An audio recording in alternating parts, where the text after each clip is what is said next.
তাহলে বর্তমানে ঢাকায় চলচ্চিত্রের তারকা পরীমনির নামে মারধরের অভিযোগ করে থানায় জিডি করেছে তার বাসার গৃহকর্মী। পাশাপাশি পিঙ্কি আক্তার নামে সেই গৃহকর্মী আরও দাবি করেন পরীমনি 12 ভাতারি। সেই সঙ্গে গৃহকর্মী আরও দাবি করেন যে পরীমনির কন্যা সন্তানকে খাওয়ানোকে কেন্দ্র করে তাকে মারধর করেছে পরীমনি। তারপর অবশ্য পরীমনি তাকে নাকি নানা রকম থ্রেটও দিয়েছে, এমনকি একটা পর্যায়ে তাকে নাকি মেরে গুম করারও কথা বলেছিলেন পরীমনি। তাই তো বর্তমানে পরীমনির নামে এইরকম অভিযোগ টেনে তার নামে থানাতে জিডি করেছে তার গৃহকর্মী। যাই হোক, এই বিষয়টি নিয়ে অবশ্য সম্প্রতি সামাজিক যোগাযোগ মাধ্যমে পরীমনির বিষয়ে অনেকে কথাবার্তা বলেছে। পাশাপাশি শিল্পী সমিতির মধ্যে অনেকে দাবি করেন গৃহকর্মীদের নানা রকম ভুল থাকে। পাশাপাশি পরীমনি যেটা করেছে সেটা নাকি উত্তম বলে দাবি করেন তারা।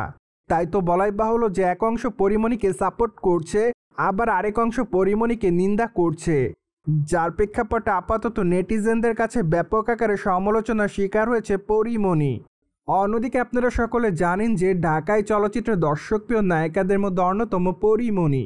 কেননা এই সুন্দরী তারকা তার কেরিয়ারের এই মধ্যে একাধিক চলচ্চিত্র উপহার দিয়েছে তিনি তার ভক্তদের। তাই তো বলাই বাহুল্য যে তিনি তার অভিনয় গুণে তার ভক্তদের মধ্যে নজরে এসেছেন বারংবার। বাই-দ্য-ওয়ে, সামাজিক যোগাযোগ মাধ্যমে এই তারকাকে সর্বদা অ্যাক্টিভ দেখা যায়। তাই তো সেখানে তিনি তার এভরিডের আপডেট প্রতিনিয়ত আপলোড করেন, এমনকি মাঝে মাঝে লাইভেও আসতে দেখা যায় তারকাকে। মোরওভার পরীমনিকে সর্বশেষ কলকাতা বাংলার চলচ্চিত্র ফেলুবংশীতে অভিনয় করতে দেখা যায়। চলচ্চিত্রের পর্দায় তার অভিনয় রীতিমতো দর্শকদের কাছে নজর কাড়ার মতোই ছিল। পাশাপাশি চলচ্চিত্রের পর্দায় তাকে গুরুত্বপূর্ণ চরিত্রে অভিনয় করতে দেখা যায়, এমনকি চলচ্চিত্রের মূল গল্পে তাকেই দেখা যায়। কেননা চলচ্চিত্রের পর্দায় দেখা যায় হঠাৎ করে তার হাজব্যান্ডের মৃত্যু, কিন্তু তার হাজব্যান্ডের মৃত্যুটা কোনো সাধারণ মৃত্যু নয়, মূলত তাকে খুন করা হয়। সেই খুনেরই তদন্তের দায়িত্ব পড়ে সোম চক্রবর্তীর হাতে।